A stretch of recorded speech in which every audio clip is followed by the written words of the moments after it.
What's up, guys? This is RJ Game News USA here, back today with another video, and today we're going to be talking about the recently released game MindsEye.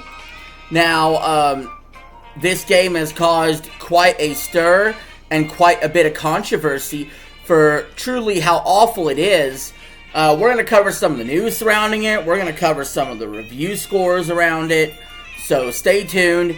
If you like this kind of content, you like shitting on a game like MindsEye, subscribe to the channel and like if you're a returning viewer.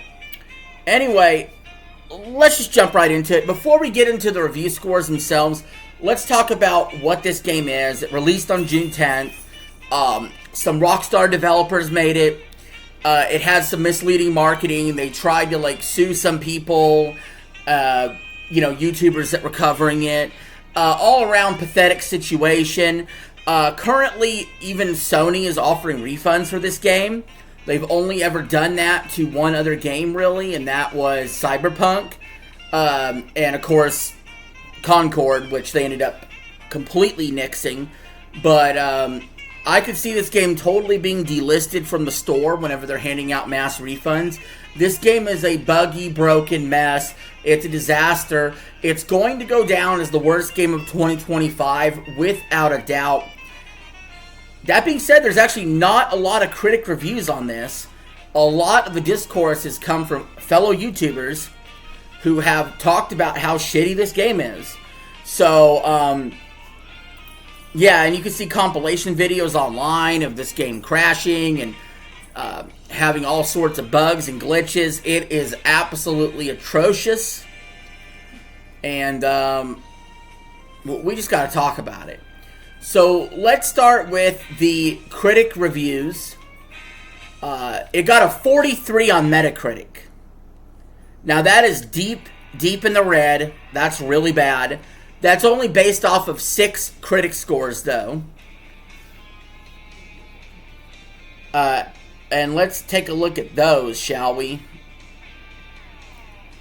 So,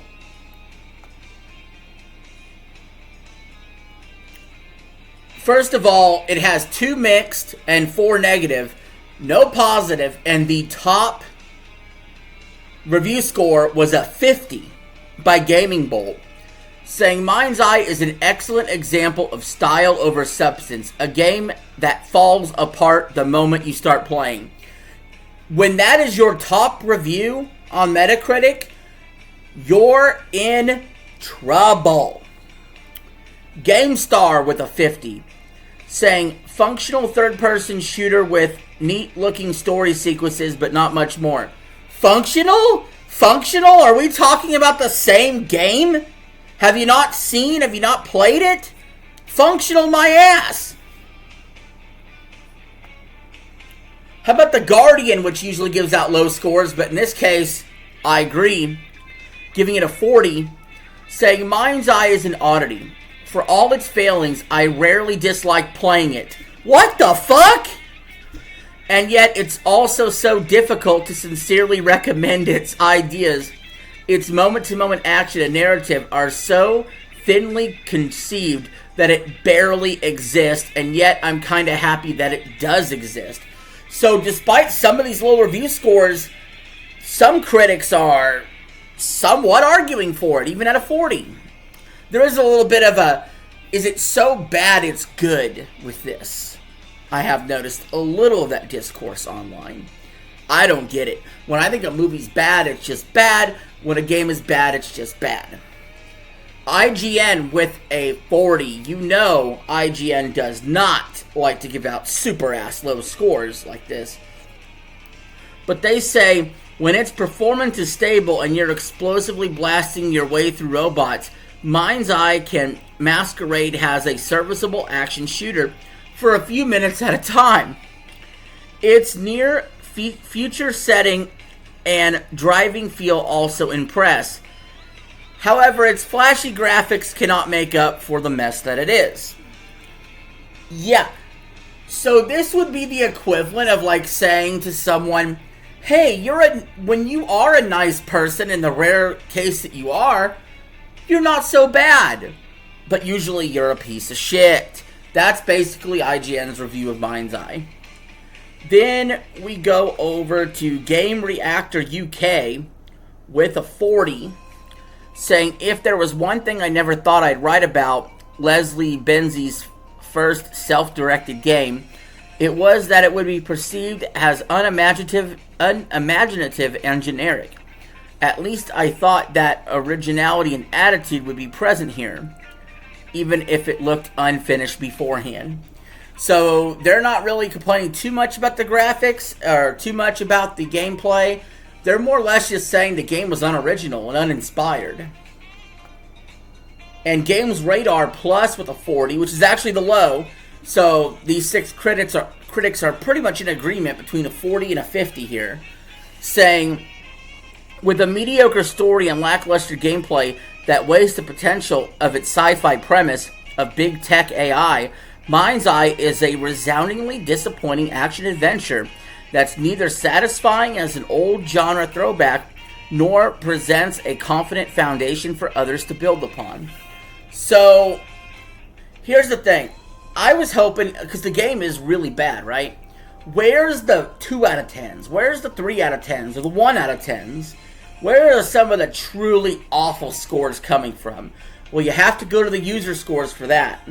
But first, PC Gamer did say something in their review, but they didn't give it a score, which I think is always cowardly. IGN and GameSpot do this all the time with games. Let's put out a review in progress. It's like, dude, you're putting out a review in progress so you can get reviews or views for the review in progress and then get views for the full review. I know your guy's game. Anyway, PC Gamer says, the action would be passable if it were buoyed by a compelling story, but I ain't gripped so far. That's a 2-hour impression. I don't even know why you'd write that up, to be honest. We gotta go to the user scores, guys. Because user scores are even lower. There's 112 user ratings, and it's averaging a 2.7 right now. That is fucking pathetic. But you know what? I'm gonna go, instead of finding the bad reviews, let me find some of the defenders, shall we? There has to be some greens here, and there is. Let me go to positive reviews. Okay. So, let's see if these guys are absolutely mental or what. There is one guy out of the 112 in the user scores that gave this game a 10. One brave soul, one troll gave this a 10, and that is Gilbert Royal 696 with a 10 out of 10, saying MindsEye is a slow, story-driven game that puts narrative first. And that's exactly what made it stand out for me. While others complained about NPCs and open world depth, I appreciated the emotional journey. Oh man, look, that has to be a troll.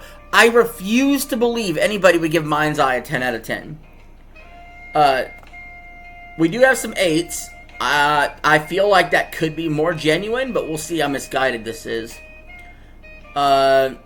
J-Rose 404 with an 8, saying, oh, that's in a different language, so we'll go over to Zaxbax with an 8, saying, played on a mid-PC and the performances are good as long as you're using something like TSR. Story is good and leaves you wanting more. The city is beautiful and the characters are interesting. The tools to make content are cool but very complicated. Alright, a generous 8 there. And by the way, the only other positive review, there's only one more. There's only 4 total positive reviews. One's not in English, one's a 10, that's clearly a troll. One was that 8 I just read, and the other 8 is from AEW97, who said, I'm really enjoying this game so far. The audio, especially the music and visuals, are great. The facial animations are impressive considering it's the studio's first game. I think it's well done. Oh, God. I don't even know what to say. Are these guys never played games before at all? Like, seriously.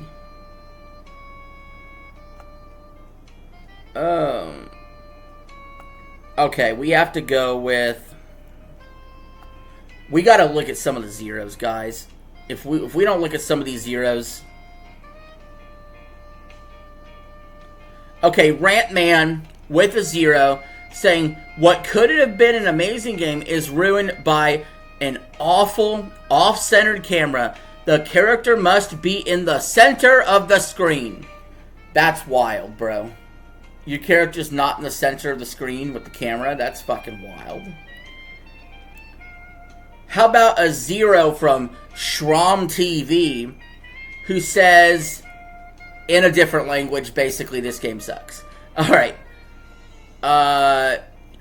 Okay, there's a lot of non-English people here in these user scores. A lot of them are giving it a 0.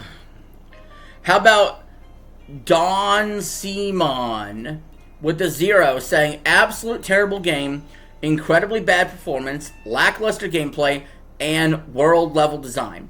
Biggest waste of 60 euros currently. Well, if you got it on PlayStation, you might get a refund. If you're on Steam in less than 2 hours, you probably get a refund. So. Terex with the 0 saying completely broken and a waste of gaming space. Ridiculous. They should issue refunds to all. I think they kind of are heading that way. LastoZR with a 0 saying playing Gollum is much better. Don't play this Bug's Eye. Playing Tetris is more fun. That's a shot at Tetris. Tetris is way funner than a 0. VX Trollix with a 0 saying, really? Keep your money, please. Literally a shame. I build a paper plane boy. I don't know what that's all about, but some interesting reviews here. A 0 from MJ saying, the most boring and unfinished game of the year. Whose idea was it to release this? Well, I could tell you. It was definitely some executives who thought they would get a quick payday. That's where this all stems from. How about Risto from Hell with a 0 saying, this game's a hot mess. Bugs everywhere. Stutters. Physics glitching, cars half floating, NPCs raining from the sky, texture pop-ins, you name it. The open world looks big, but feels dead. Same copy-paste pedestrians shuffling in straight lines, 0 life or variety. Ugh! This is so bad! So guys, everybody was talking about how Marathon is going to be the worst game of the year. I don't know if Marathon, despite its negative reception, can possibly be worse than MindsEye. I don't even know. Anyway, holy crap. This game is not looking good at all.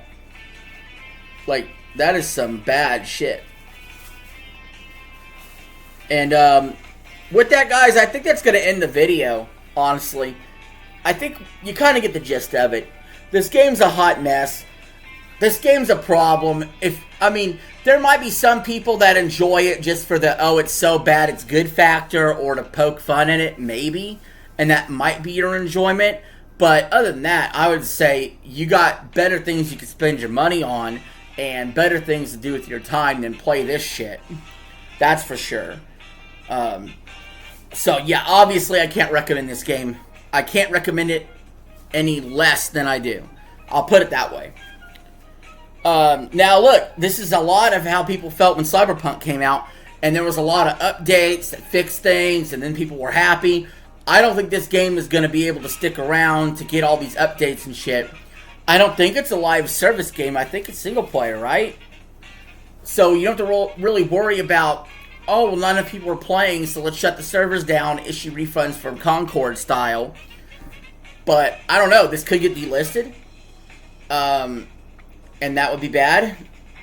But, the thing is about Cyberpunk, I still hold it against the game. I think Cyberpunk was so bad at the beginning that I can't forgive it. I don't care how good it is now. I don't. I don't.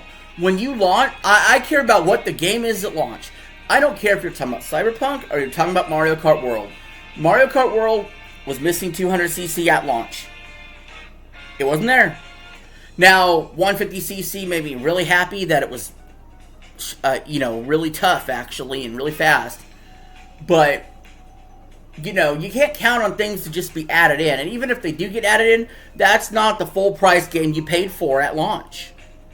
So, a lot of these companies got to do better. MindsEye is just the latest example, and one of the worst examples of how to launch a game.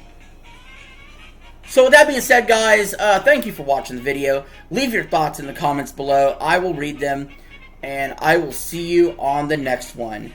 Peace. I'm out. Have a good one.